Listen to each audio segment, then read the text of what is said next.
hope you're doing okay. In this video I thought I would take a look at Barrow ring burning. So the premise of Barrow ring burning is that it's a kind of autumnal winter horror story about Halloween effectively, and we released it first around Halloween, and I've been trying to sort of plug it every Halloween as a sort of spooky special, and it's about what Halloween, All Hallows Eve, and various other Showan festivals are really about, which is about sort of honouring ancestors and the dead. So there's that kind of line between the dead coming back is a bit spooky, maybe especially to us, but remembering the dead and the sense of the ancestors still being with us is quite a comforting thing, certainly for many people. So Barrow ring tries to sort of tread this line between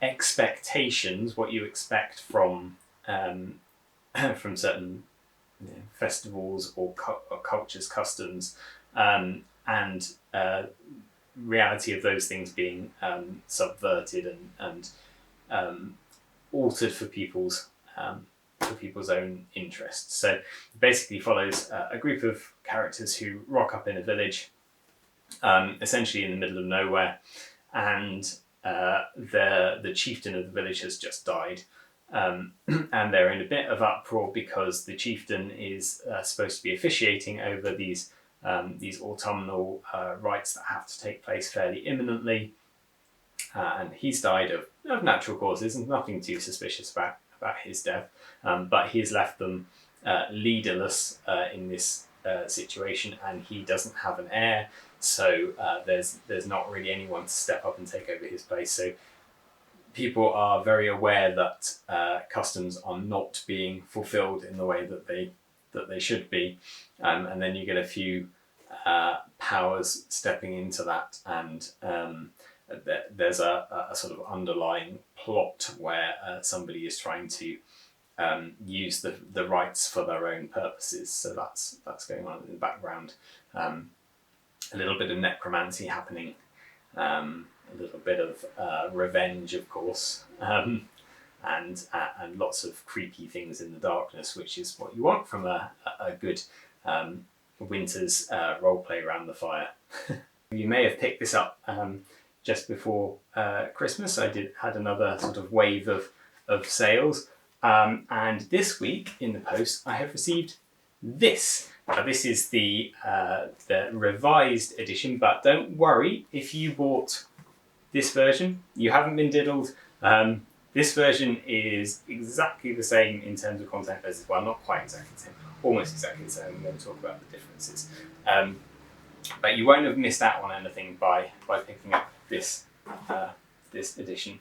All I've tried to do is to match in the visual style between this one and the other supplements.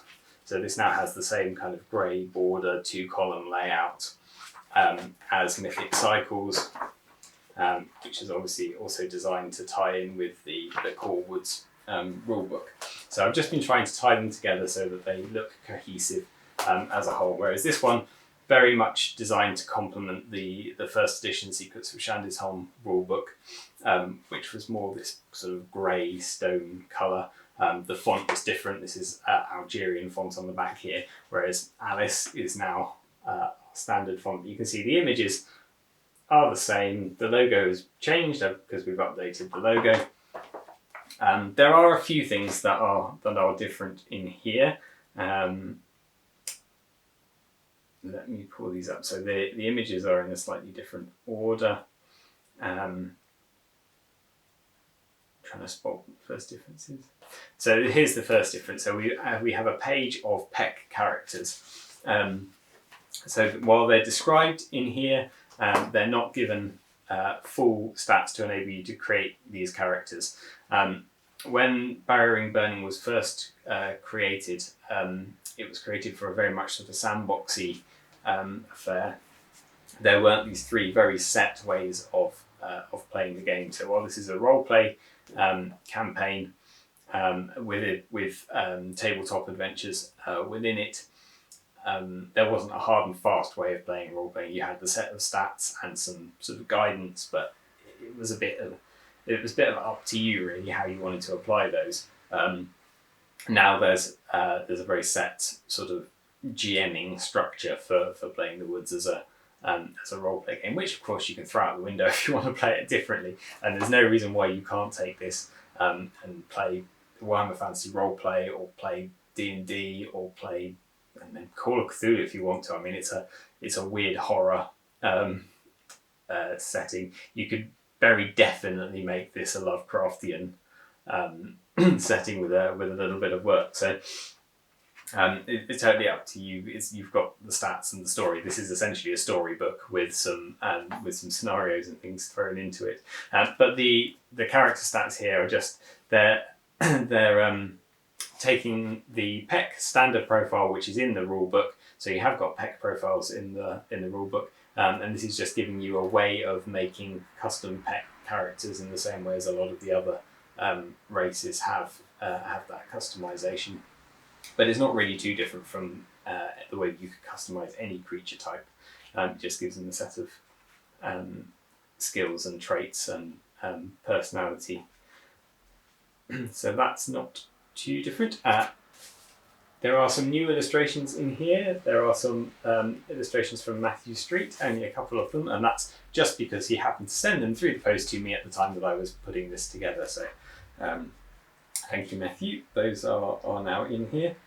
The scenarios are exactly the same as previously written. The story is exactly the same as previously written, except for slightly the Shades of Night scenario.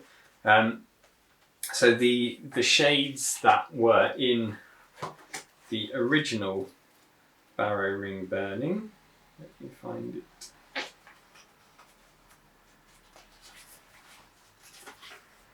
Here you go, the shades. You can see the layout of the pages is slightly different. The shades that were in the original are actually the basis for the Thevshi that appear in Mythic Cycles, and they've changed very slightly, and the Thevshi are now what's in Barrow Ring Burning. So you still get the stats for them. So if you haven't got Mythic Cycles, you don't need it to play this. You've still got the stats in here, but they are ever so slightly different. Mostly they are to give you more chance of dealing with them. If you may be playing this, so I'm not going to let on how you deal with shades, but basically it's very specific in here how you could deal with them. You've got a few more options in the new version. Everything else is the same.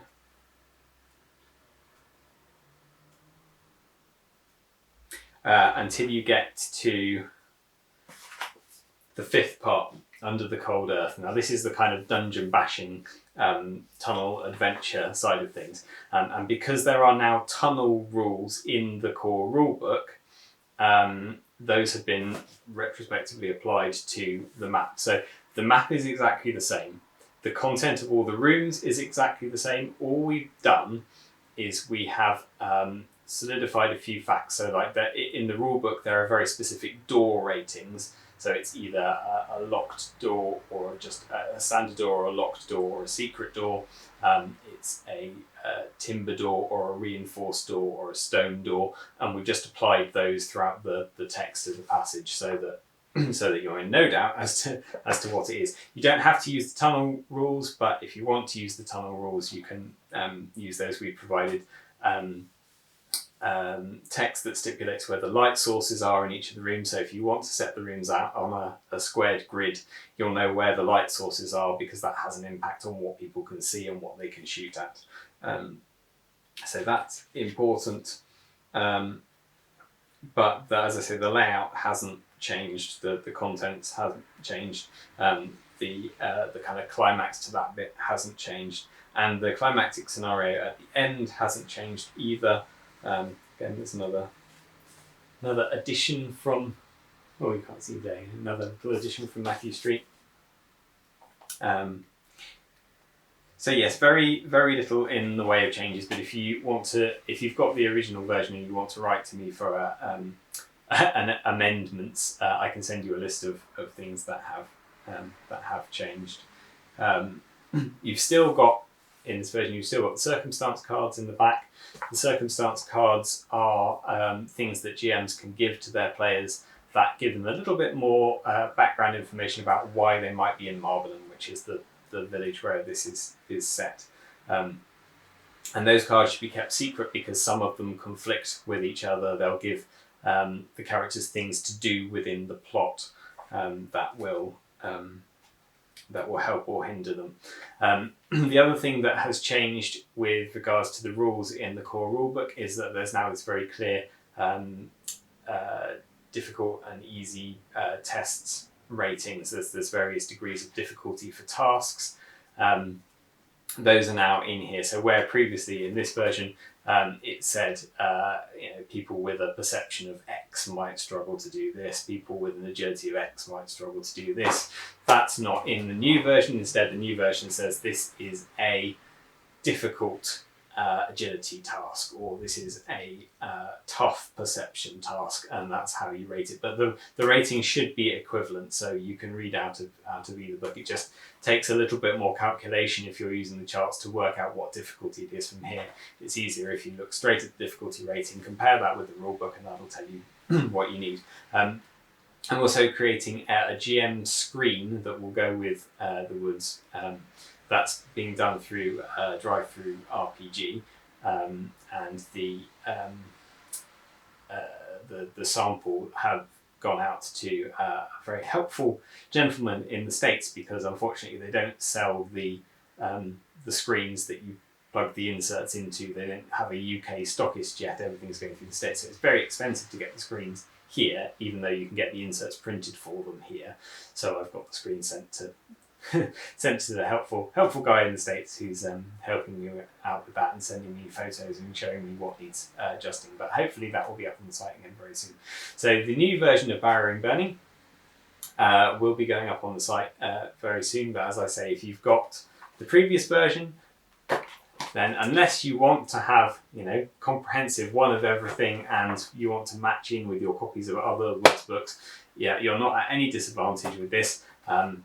In fact, your cardstock is slightly thicker here. Your image quality may be slightly nicer because these were done on a limited print run, and these are being done print on demand. I am doing everything print on demand now, because although it's a little bit more expensive per book, it means that I don't have to hold or don't have to order and hold stocks of 100 of this, 100 of that, 100 of that, which is a bit unwieldy. But actually, the quality, if you picked up Mythic Cycles, you'll know the quality here for black and white is not it's not bad at all. It's very equivalent. The colour is slightly paler on the print on demand full colour rule books, but it's still nice, and it works quite nicely, and they still look nice on the shelf. So if you have got Barrow and Burning, if you have played it, let me know how you got on with it. I'd be very interested to hear. If you used a different rule set, I'd be very interested to hear how you got on with it.